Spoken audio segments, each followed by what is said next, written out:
जाति पर फिर सियासी गदर, सवर्णों पर कांग्रेस की नजर, 2023 से पहले की जमावट। मध्य प्रदेश की सियासी बिसात पर जाति की मोहरें बिछने लगी हैं। 2023 के विधानसभा चुनाव के पहले ही कांग्रेस ने जमावट शुरू कर दी है। पीसीसी चीफ कमलनाथ 9 अगस्त को क्रांतिकारी टंटिया मामा की कर्मस्थली पातालपानी और परशुराम की जन्मस्थली जानापावा जाएंगे। यानी कांग्रेस अभी से आदिवासियों के साथ ही सवर्णों को भी लुभाने में जुट गई है। कांग्रेस तो दावा कर रही है कि सवर्ण वर्ग उसके साथ है। अब इसके पीछे का तर्क क्या है वो भी सुन लीजिए। 9 अगस्त की छुट्टी उन्होंने डिक्लेयर की थी आदिवासी दिवस पर। तो आदिवासियों का समर्थन छिंदवाड़ा की बात करो या पूरे मध्य प्रदेश, कमलनाथ जी के साथ हमेशा रहा है। ये मध्यम वर्गीय जो परिवार हैं, ये सब सवर्ण समाज ज़्यादा आता है, मध्यम वर्गीय, और ये पूरा परेशान है, बेरोजगारी से परेशान है और महंगाई से परेशान है। इसलिए ये के पूरे कांग्रेस के साथ रहेंगे। यूं तो सवर्ण वोट बैंक बीजेपी का माना जाता है। सवर्णों को 10% आरक्षण भी बीजेपी सरकार के दौरान ही मिला, लेकिन 2018 के चुनाव के नतीजों से कांग्रेस को बल मिला है। शायद यही वजह है कि कांग्रेस सवर्ण वर्ग पर भी डोरे डाल रही है। हालांकि बीजेपी ने कमलनाथ की जानापावा जाने पर तंज कसा है। देखिए, जहानापाव में भी जो जन्मस्थली है उसको बनाने का काम भी भारतीय जनता पार्टी की सरकार ने ही किया था। माननीय मुख्यमंत्री स्वराज जी ने ही किया था। कांग्रेस के पास कोई मुद्दा नहीं है, वोट मांगने का कोई उनके पास वो नहीं है, और 1.25 साल में जो धोखा उन्होंने जनता को दिया, तो अब वो कोई उनके वादे पर कोई भरोसा करने वाला है नहीं। और कांग्रेस की हमेशा ये रणनीति रही है कि समाज को बांटने का काम हमेशा कांग्रेस ने किया है और वोट लेते रहे हैं। मध्य प्रदेश में जाति समीकरण देखें तो 22% सवर्ण है। इसमें से अधिकतर बड़े शहरों में बसते हैं। वोट बैंक के नजरिए से इनका झुकाव जिस राजनीतिक पार्टी की तरफ रहेगा उसको चुनाव में फायदा होना स्वाभाविक है, और कांग्रेस भी ये बात भलीभांति जानती है। हालांकि कांग्रेस के लिए सवर्ण वोट बैंक में सेंध लगाना इतना आसान नहीं रहने वाला, क्योंकि जिस तरह से बीजेपी आदिवासियों को रिझाने में जुटी है, ऐसे में कांग्रेस को अपने पारंपरिक वोट बैंक को संभालते हुए सवर्ण को लुभाना मुश्किल भरा हो सकता है। नमस्कार, मैं हूं शरद द्विवेदी और आज का हमारा मुद्दा है कांग्रेस का कास्ट कार्ड। राजनीति के कई पहलू लगभग एक जैसे ही हैं। आप पन्ने पलटते चले जाएंगे, 1990, 80, 2000, 2010, 2015 और पहले चले जाएं 1970। आज़ादी के बाद का शायद 5-10 साल का कोई वक्फा होगा जहां आपको बड़े त्याग बलिदान की कुछ कहानियां मिलती चली जाएंगी, लेकिन उसके बाद आप राजनीति को रणनीति में ही बदलते देखते हैं। और उसमें कहने वाले कहते ही हैं, समीक्षक की कोई हर्ज नहीं है, लेकिन हर कहानी राजनीति की एक ही जैसी लगती है। वो ऐसा लगता है एक ही धुरी के इर्द गिर्द घूम रही है। चाहे वो कॉस्ट पॉलिटिक्स की बात हो, कोई भी राजनीतिक दल हो, कोई इससे परहेज नहीं करता। बीजेपी हो, कांग्रेस हो या तमाम देश के छोटे बड़े जितने भी राजनीतिक दल हैं, और इसीलिए सबकी कोशिशें भी एक जैसी रहती हैं। ये रैली करना, वो जाना, उन्होंने इसकी घोषणा कर दी, सत्ताधारी दल है तो उसने घोषणा कर दी, विपक्षी है तो वो उसमें सेंध लगाते हुए कुछ दूसरी बातें कहेगा। लेकिन ये राजनीति का हिस्सा है। मतदाता भी इन सारी चीज़ों को बहुत उत्सुकता से देखता है क्या, इसमें थोड़ा संदेह लगता है। उसको भी लगता है कि चुनाव आने वाला है, अब फिर नए तरीके की बातें और उसी तरह की चीज़ें फिर शुरू हो रही हैं। और अब जिस तरह की रैलियां, जिस तरह के आयोजन, क्योंकि हम चुनाव के करीब धीरे धीरे पहुंचते ही चले जा रहे हैं। त्योहारों का मौसम इसी माह के अंतिम सप्ताह से आरंभ हो जाएगा और ये सिलसिला फिर चलेगा मार्च तक। और दिवाली हमारा सबसे बड़ा त्यौहार बीच में आएगा 2 महीने बाद ही, और उसी के साथ उल्टी गिनती शुरू हो जाएगी। 1 साल के लिए काउंटडाउन स्टार्ट्स। तो अब ये कोशिशें आपको रोज़ कुछ ना कुछ और प्रतिदिन ऐसी खबरें मिलेंगी कि ये कोशिश, वो रैली, ये रैली, लेकिन इसके बीच में कोई ऐसी बात जिसका इंतज़ार हम भी करते हैं, जनता भी करती है, उसका इंतज़ार बना रहता है। वो होती है कोई नई बात, कोई नया चैप्टर, जिसको चाहे बीजेपी खोले या कांग्रेस खोले, वो एक बड़ी बात है। आज इसी पर हम बात करेंगे। जो मेहमान हमारे साथ हैं उनसे मिल लीजिए। दिनेश गुप्ता जी, वरिष्ठ पत्रकार, राजनीतिक विश्लेषक हमारे साथ हैं। अवनीश बुंदेला जी हमारे साथ हैं, युवा नेता, प्रवक्ता कांग्रेस। रजनीश अग्रवाल जी हैं, युवा नेता और प्रदेश मंत्री बीजेपी के, उनका बहुत स्वागत है। दिनेश जी, मुझे समझाइए, राजनीति की ये जो कोशिशें हैं, ये भले ही एक जैसी लगें, लेकिन राजनीति का एक अहम हिस्सा है और राजनेताओं का ये दायित्व है कि वो अपनी पार्टी के लिए अधिक से अधिक वोट हासिल करने के लिए, जनता के मन में पैठ बनाने के लिए रैलियां, चाहे वो ट्राइबल वोट बैंक हो, भले ही वोट बैंक शब्द से एतराज़ हो, लेकिन वोट बैंक तो वोट बैंक ही है सर। जी, क्या कहेंगे? वोट पॉलिटिक्स में हम जिस तरह की चीज़ें देखते हैं वो कास्ट और मैनेजमेंट से ही ज़्यादातर जुड़ी होती, खासकर जो भारतीय राजनीति में जो हम डेवलपमेंट कम होता है इसमें। और फिर जब रिलीजन आ जाता है तो फिर एकदम पॉलिटिक्स का सीन हम देखते हैं ना, बदल गया। अब यदि जो है कमलनाथ जी जाना पाओ जा रहे हैं तो थोड़ा सा लोगों को लगता है कि अचानक कैसे जा रहे हैं। कांग्रेस का तो ये विषय ही नहीं है, क्योंकि कांग्रेस तो आदिवासी, अनुसूचित जाति, अल्पसंख्यक इन सब की बात करती है, क्योंकि उसका एक वोट बैंक है और उस वोट बैंक को से उसने सालों जो है सत्ता हासिल की। इसमें कोई किसी को इनकार नहीं है, क्योंकि जो यदि भारतीय जनता पार्टी ब्राह्मण ठाकुरों की पार्टी कही जाती रही तो वो इसीलिए कही जाती रही कि उसको एक उस तरह के वर्ग में समर्थन मिलता रहा। कोई ऐसा नहीं होता कि, लेकिन आज जो है परिस्थितियां बदली। एक दौर शरद जी ऐसा भी था जब शासकीय अवकाश देने पर राजनीति हो जाती थी कि इससे हमारा वोट बैंक बढ़ जाएगा। एक पीरियड ऐसा आया था, कोई भी कैलेंडर उठा के देख लीजिए, हर महीने 20 दिन 15 दिन अवकाश किसी ना किसी जयंती इस उस पे आया था। जब ये ख़त्म हुआ तो इससे कहीं ना कहीं से एक रुकी है, इससे जो है इस पर राजनीति रुकी हुई है, क्योंकि छुट्टी से आप वोट थोड़ी हासिल करेंगे। वोट तो विकास पर हासिल होना चाहिए, जिसकी बात कोई भी राजनीतिक दल नहीं करता।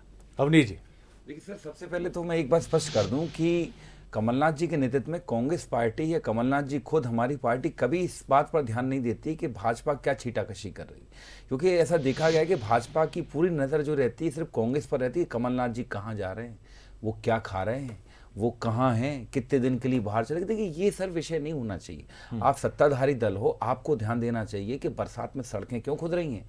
उस ठेकेदार को पकड़ें जिसने 6 साल की गारंटी वारंटी में ये सड़कें दी, खुद क्यों नहीं है। जल भराव क्यों हो रहा है, बेरोजगारी दिन पर दिन क्यों बढ़ी, ऐसे कई विषय हैं जो सरकार को इस ओर ध्यान देना चाहिए। लेकिन आश्चर्य इस बात का है, मतलब मैं भूपेंद्र सिंह जी को सुन रहा हूँ कि जाना पाओ कमलनाथ जी क्यों जा रहे हैं। अरे भैया, अगर आप कहें कि हम सवर्णों की पार्टी नहीं है, हम तो हर समाज, हर वर्ग की पार्टी हैं।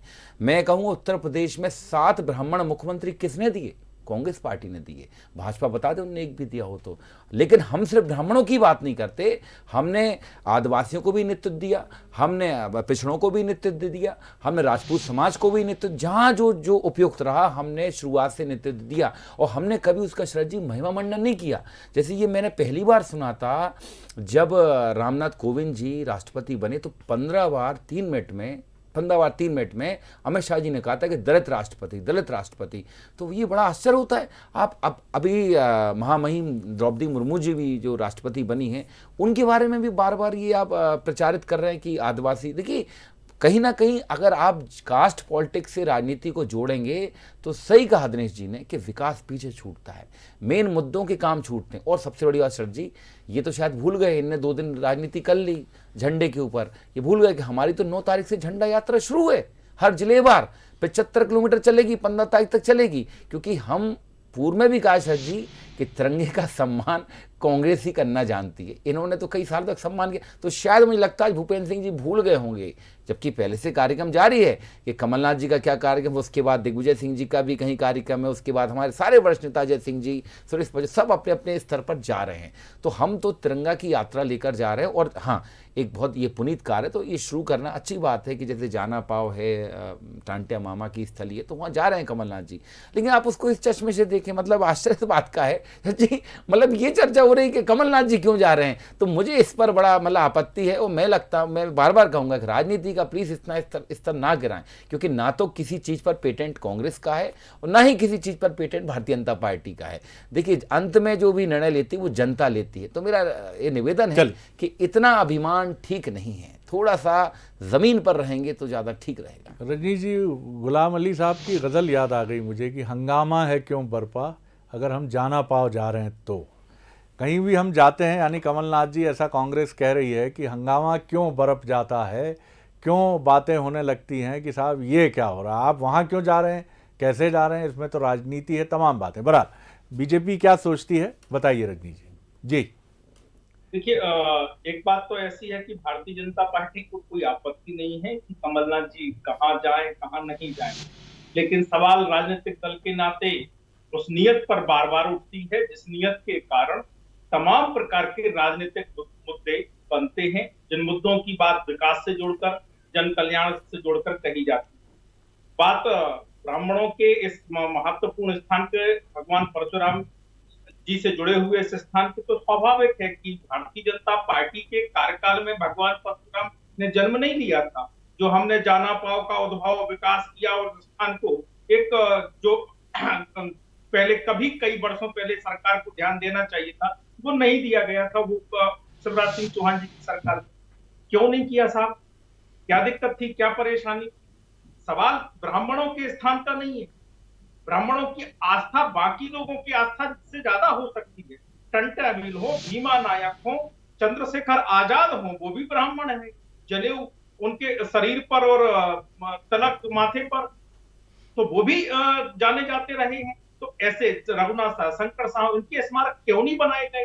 क्यों एक परिवार की गौरव गाथा मात्र गाती जाती रही आजादी के बाद में? बात तिरंगा की है, तिरंगा पर मान सम्मान सबका है, क्योंकि वो राष्ट्रीय ध्वज है, किसी एक का नहीं है। और आज आजादी के 75 साल पूरे होने पर देश उसको अमृतकाल के तौर पर उत्सव मना रहा है, तो सबकी भागीदारी होनी चाहिए।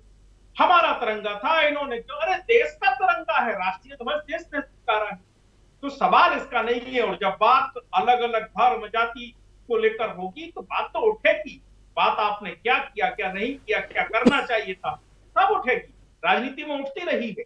भारतीय जनता पार्टी को इन इलाकों में जो जनजातियों की बात आप कर रहे हैं, उन इलाकों में एक समय ऐसा था उम्मीदवार लड़ाने को नहीं बना करते, लेकिन लगातार काम करते करते 1990 में एक दौर आया, बाद में 2003 के बाद में लगातार कुछ हारते हैं कुछ जीतते हैं, और जो हारने के कारण है वो वैसे ही होते हैं जो नॉन एसटी एरियाज में है, कॉन्स्टिट्यूएंसीज में वैसे ही होते हैं, अलग से कोई कारण नहीं होते। और हमने आज देश में सबसे ज्यादा सांसद विधायक वाले इन जनजातियों की भारतीय जनता पार्टी, उनके रोटी कपड़ा मकान शिक्षा स्वास्थ्य संचार की योजना पर आप चर्चा करके देख ले, पक्के मकान पक्के शौचालय पक्की रसोई की तरह बात करके देख ले, उनको निःशुल्क शिक्षा की बात करके देख ले, 5 लाख का आयुष्मान भारत के कार्यकाल की ये मोदी सरकार ने दिया, तो राज्य सरकार ने संबल योजना तमाम प्रकार की योजना उनको दी। तो मुझे लगता है लंबी फेहरिस्त है। तो विकास पर बात करें, जन कल्याण योजना पर बात करें, अस्मिता पर बात करें, चाहे कोई तिरंगा पर बात करें, किसी भी पर बात कर लो, किसी को कोई आपत्ति नहीं। पर राजनीतिक दल कोई इस प्रकार की गतिविधि करता है तो स्वाभाविक है मुद्दे तो उठेंगे, बनेंगे, चलेंगे। जी आप संक्षेप में बोलिए, बहुत कम सर ये है कि ये जहाना पाव में अगर आपने 4 ईंटें और 4 सीढ़ियां बना दी, उसको विकास नहीं कहते। जहाना पाव जहां आता है, महू में आप पता करें, मिलिट्री हेडक्वार्टर और आसपास पीतमपुर जैसे औद्योगिक संस्थान कांग्रेस पार्टी बहुत पहले डेवलप। जी इस पे ना अटके, नहीं मैं सर आगे आप और कुछ करने का आपका प्लान हो तो जाना पाव पर आप बात कर लें। एक चीज और थी सर जी, कि ये जो कह रहे हैं कि जहां लोग पहुंच नहीं पाते तो वहां ये पहुंच गए आदिवासी, मतलब आपने ये स्वीकार किया, साधुवाद देता हूं रजनीश जी आपको, आपने स्वीकार किया कि हमने उन क्षेत्रों में विकास किया, तब तो आप पहुंच पाए। क्योंकि आप कहते हैं 70 साल हम रहे, हमने काम किया, तब तो आप पहुंच पाए उन आदिवासी इलाकों में। आपने कहा पहुंच ही नहीं पाते थे, आपको व्यक्ति खड़ा करने नहीं मिलता था चुनाव में, तो मतलब आपने स्वीकार किया सर, धन्यवाद। दिनेश जी मुझे ये समझाइए कि क्या दोनों ही पार्टियां अब ये भी महसूस कर रही हैं कि जो सवर्ण समूह है, जो अपर कास्ट है, क्या ये दोनों फील कर रहे हैं कि वो पार्टी संगठनों में भी उसकी नुमाइंदगी में वो कहीं किनारे जा रहा है, और वोट बैंक के लिहाज से भी खासतौर से शहरों में जो अपर कास्ट है वो संख्या में भले ही कम हो, लेकिन ओपिनियन मेकर जैसी एक बड़ी भूमिका में वो हमेशा से रहता है, राय बनाने में अपने लिटरेसी के लेवल से या जिन प्रमुख पदों पर, सरकारी पदों पर, शिक्षक के तौर पर वो जहाँ भी रहता है तो वो राय निर्माता एक बड़ा वर्ग वो माना जाता है। लेकिन बीते, ये बिल्कुल सही बात है कि 2 दशकों की राजनीति में हम देखें तो सवर्ण हाशिए पर गए हैं शहरों में भी, और ये पीड़ा रही है उनकी कि साहब सबसे ज़्यादा इनकम टैक्स या कर चुकाने वाला समूह हमारा है, लेकिन सुविधाओं की बात हमारी नहीं है। ये बिल्कुल ठीक बात है, समाज के वंचित वर्ग की जेब में पैसा जाना चाहिए और मध्यम वर्ग उसके लिए भले ही उसकी कुर्बानी मान ली जाए, लेकिन ये है। लेकिन आप क्या देख रहे हैं कि एजेंडा कुछ बदल रहा है या आई वॉश है, क्या लगता है आपको? नहीं, निश्चित तौर पे आई वॉश है शरद जी।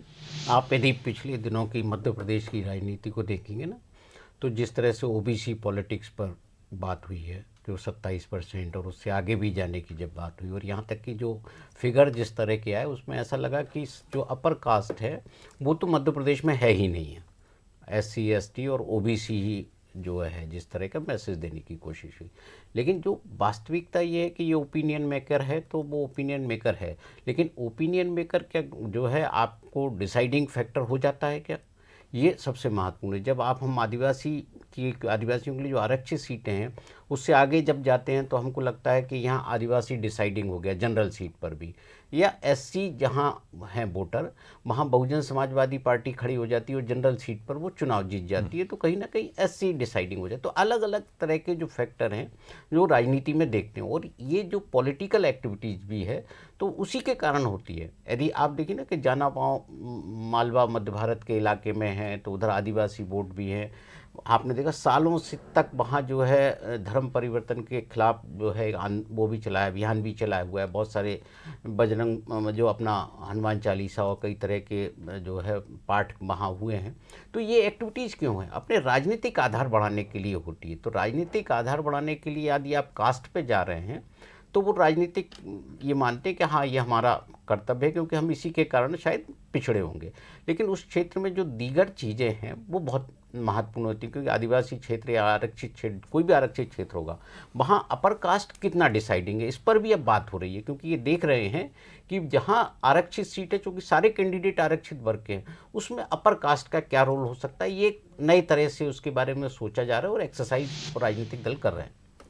रजनीश जी, जाना पाओ या ऐसे ही जो दूसरे प्रतीक हैं जो सवर्ण समाज से जुड़ते हैं, उन पर चर्चा होना ही बड़ा मतलब एक अलग अनुभव देता है। क्षमा चाहूँगा आप दोनों से, क्योंकि आमतौर पर जाना पाओ जैसे जो प्रतीक हैं उन पर बहुत अधिक चर्चा नहीं हुई है, और मैं उसके पीछे कहीं कोई हर्ज भी नहीं देखता हूँ, क्योंकि उन विषयों पर अधिक चर्चा होनी चाहिए जो इससे भी अधिक महत्वपूर्ण है। जाना पाओ महत्वपूर्ण नहीं है, मैं ये नहीं कह रहा हूँ, लेकिन ये ज़रूरी है कि इससे महत्वपूर्ण सवाल हैं रोज़ी रोटी के और समाज के, गरीब और ज़रूरतमंद तबके के। लेकिन फिर भी राजनीति का ये सिरा सवर्ण समाज की तरफ आता है और भटक के चला जाता है। बहुजन समाज पार्टी ने भी बाद में अपनी इस चीज़ को महसूस किया और एक बहुत चाणक्य मिश्रा जी को जिम्मेदारी दी, वो कहानी अलग है। अभी AIMIM में भी हमने देखा कि उन्होंने भी एक अल्पसंख्यक पार्टी का टैग होने के बाद भी हिंदू समाज की एक महिला को मध्य प्रदेश में पार्षद का टिकट दिया और वो जीती भी। खरगोन की बात कर रहा हूँ। तो ऐसे क्या सवर्ण समाज के दिन भी बहुरेंगे कभी राजनीति में, या दिनेश जी ने तो सिरे से खारिज किया है कि कहीं कोई गुंजाइश नहीं है? जी देखिए, बिल्कुल बिल्कुल। और ये 2019 के लोकसभा चुनाव की बात करें, उससे जीतने के आने के बाद प्रधानमंत्री नरेंद्र मोदी जी भारतीय जनता पार्टी कार्यालय के समक्ष जो विजय उत्सव था उसमें उद्बोधन आपको आज भी सुनने को मिल जाएगा। वो कुछ इस प्रकार के कई संकेत देता है। उन्होंने कहा था कि गरीबों के कल्याण की योजनाओं का बोझ सामान्य वर्ग या मध्यम वर्ग के सर पर रखा है, इसको हमें कम करना है और गरीब का सशक्तिकरण करना है। टैक्सेशन के बारे में भी उन्होंने बात कही थी। दुर्भाग्य से 2 साल कोरोना के कारण कई प्रकार के जो लक्ष्य हैं वो पूरे नहीं हो पाए और उसके कारण कई दुर्लक्ष्य होने का काम हुआ। दूसरी बात यह है कि सबका साथ, सबका विकास, सबका विश्वास, और ये केवल नारा नहीं है, इसकी तरफ बराबरी से बढ़ने का, इसलिए 10% के आरक्षण बीच में आया। इसलिए तमाम प्रकार के जो सामान्य निर्धन वर्ग हैं उनको स्थान देने का मामला सामने आया, मोदी जी के शासन के दौरान आया। इसी मध्य प्रदेश में शिवराज जी ने आयोग बनाने का काम किया और स्कॉलरशिप और तमाम प्रकार की मदद, लेकिन आज भी उस स्तर पर नहीं है, क्योंकि एक वर्ग का तुष्टीकरण करके दूसरे वर्ग को आप रिएक्ट करते हो, उसको प्रतिक्रियावादी बनाते हो, उसके कारण नुकसान राजनीति में भी होता है। और मैं अलग विषय हो जाएगा, लेकिन नगरीय निकाय चुनाव में भी कई स्थानों पर इस प्रकार के रिएक्शंस आए हैं, उसके कारण परिणामों में परिवर्तन भी हुआ है। तो ये हमें सबका साथ, सबका विकास, ये टैगलाइन केवल मात्र नहीं है, हमें राजनीतिक दल के नाते, कोई भी राजनीतिक दल हो, हमें उसको अपने दल में उतारना ही होगा, उसका दूसरा विकल्प नहीं है। वरना आज कास्ट की जो पॉलिटिक्स करता है, किसी पर्टिकुलर कास्ट सेंट्रिक पॉलिटिक्स करता है, तो बाकी सारी जातियां भले ही वो उस क्लास में क्यों ना हो, भले ही वो पिछड़ा वर्ग की क्यों ना हो, पिछड़ा वर्ग की एक जाति का तुष्टीकरण करोगे, सारी जातियां और सारे दूसरे क्लास एक तरफ खड़े हो जाएंगे, एक हो जाते हैं। तो एक कास्ट वर्सेस ऑल जी जी कई विधानसभाओं में और कई इलाकों में आपको देखने को मिलेगा। तो मुझे लगता है ये अब महज मामला उतना सीमित नहीं है, बहुत आगे बढ़ चुका है। ये आपकी इस बात से सैद्धांतिक तौर पर सहमति जताई जा सकती है, क्योंकि हमने देश के कुछ राज्यों में, बिहार मुझे ध्यान आता है, जहाँ दलित, अति दलित और महादलित जैसे डिविजन्स हमने देखे। और ये इसलिए किए गए डिविजन्स, ऐसा नहीं है कि इससे कोई बहुत सेगमेंटेशन ऐसा कर दिया गया कि जो समाज का और पिछड़ा हुआ और कमज़ोर दलित समाज का प्रतिनिधि है उस तक और मुफीद तरीके से सरकारी इमदाद या मदद पहुंच गई, बल्कि ये भी कहीं वोट बैंक को और लुभावना नारा गढ़ने का एक मौका था। अवनीश जी, जब भी आप इस तरह की बात करते हैं या कोई नारा गढ़ते हैं, चाहे वो जाना पाव हो, झाबुआ हो, या फिर इधर आप चलिए छिंदवाड़ा या फिर बालाघाट, तो आप एक दबाव भी अपने ऊपर लेते हैं कि आपकी ये कोशिश सिर्फ चुनावी कोशिश साबित ना हो जाए और सबको साधने की कोशिश में कहीं कुछ भी हाथ ना आए। ये भी एक दबाव सिर्फ आप ही के ऊपर नहीं, बीजेपी के ऊपर भी है। रजनीश जी ने काफ़ी खुलकर अपनी बात कहने की कोशिश की है। आपको भी ये समझना पड़ेगा कि सबको साधना उतना आसान नहीं है, आपको अपनी प्रायोरिटी तो फिक्स करनी पड़ेगी, लेकिन ये भी सही है कि प्रायोरिटी फिक्स करते हुए भी कहीं कोई नाराज़गी और असंतोष का स्वर ना हो समाज में, आपके मतदाता तथा कथित समर्थन समूह में, इसका भी ध्यान रखना। ऋषभ जी, पहली बात तो मैं खुले मन से अपने आप को गौरवान्वित महसूस करता हूँ कि जाना पाओ भगवान परशुराम की जन्मस्थली है, और मैं कई बार वहाँ होकर आया, क्योंकि मैं जब इंदौर में पढ़ा करता तो मैं कई बार गया हूँ। वहाँ कमलनाथ जी भी जाए, खुशी की बात है। और दूसरी बात शरद जी, देखिए ये बात स्पष्ट है कि भारत देश में शुरुआत से अगर हम देखें आज़ादी के बाद से, तो सवर्ण वर्ग को एक आर्थिक रूप से ही नहीं, उसको मानसिक रूप से भी संपन्न माना जाता है कि उसकी सोच उस समय वो शिक्षित जल्दी हुआ। तो मुझे लगता है जो आरक्षण भी गढ़ा गया था शरद जी, वो आर्थिक के साथ साथ मानसिक स्तर बढ़ाने के लिए आरक्षण सबसे पहले देश में इंट्रोड्यूस किया गया था। और देखिए क्या होता है शरद जी कि जो आप सवर्ण वर्ग के बारे में, चाहे ठाकुर हो या ब्राह्मण हो या कहते हैं लाला, ये तीन जो चरित्र गढ़े गए फिल्मों के द्वारा, मुझे लगता है बॉलीवुड का इसमें बड़ा विशेष, उनने हमेशा उनके नेगेटिव पार्ट को शरद जी दिखाया है। ये नहीं दिखाया है कि अगर एक गांव में एक कोई, चाहे वो ब्राह्मण हो या ठाकुर, जो भी जमींदार हो रह रहे हो, कहीं पर आप देखें तो जमींदारी का काम बनिए लोग भी करते हैं, ब्राह्मण भी करते हैं, कहीं राजपूत भी करते हैं, कहीं यादव भी करते हैं। तो अगर आप देखें, जो खासकर आप देखें शरद जी, ये सोचिए आप कि उसमें भी वो आर्थिक के साथ साथ वो मानसिक तौर पर भी बड़े संपन्न थे। और आप ठीक है, आप गलत वो दिखा सकते हैं, लेकिन ये भी देखें कहीं ना कहीं उन गाँव के विकास में, क्योंकि आप देखें बैंक नहीं हुआ करते थे तो उस समय लोग लाला से कर्जा लेते थे। तो ये कहीं ना कहीं चीज़ है, ये हमारे देश के कितना जीस्ट है शरद जी। तो मुझे लगता है जो भी राजनीतिक दल हो, चाहे कांग्रेस पार्टी हो या भारतीय जनता पार्टी, कोई भी दल हो, आप देखिए ये जो दिनेश गुप्ता जी ने बिल्कुल जो कहा, वर्तमान जो राजनीति चल रही है, क्योंकि जब मुख्यमंत्री जी कहते हैं कि कौन माई का लाल, तो कहीं ना कहीं सवर्णों का उस समय टूटता है, विश्वास टूटता है। लेकिन मुझे ऐसा लगता है हर दल में हर जाति हर धर्म का समावेश होना चाहिए, उनके अधिकारों की, उनकी इच्छाओं की रक्षा होनी चाहिए। कंक्लूडिंग रिमार्क आप। देखिए शरद जी, ज़्यादा दूर ना जाएं, हम नगरीय निकाय के जो चुनाव हैं उसमें बहुत सारे जो परिणाम आए हैं, या जहां अध्यक्ष वगैरह का चुनाव अभी चल रहा है, प्रक्रिया चल रही है। अब जो जनरल की सीट है, उस जनरल की सीट पर यदि आप ओबीसी या एससी या एसटी के लिए अध्यक्ष बनाएंगे तो संदेश क्या होगा? संदेश तो यही होगा ना कि आप वोटों के हिसाब से कर रहे हैं, आप जो है यदि पिछड़ा वर्ग को ज़्यादा से ज़्यादा सामान्य की सीट पर ला रहे हैं, जिसके लिए ऑलरेडी एक रिजर्वेशन है।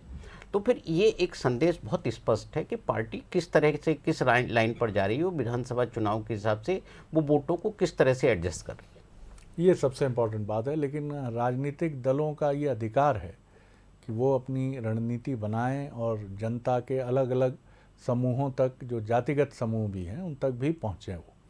लेकिन उनकी एक बहुत बड़ी जिम्मेदारी ये भी है कि सामाजिक समरसता जो है हमारी, वो अक्षुण्ण रहे, इंटैक्ट रहे।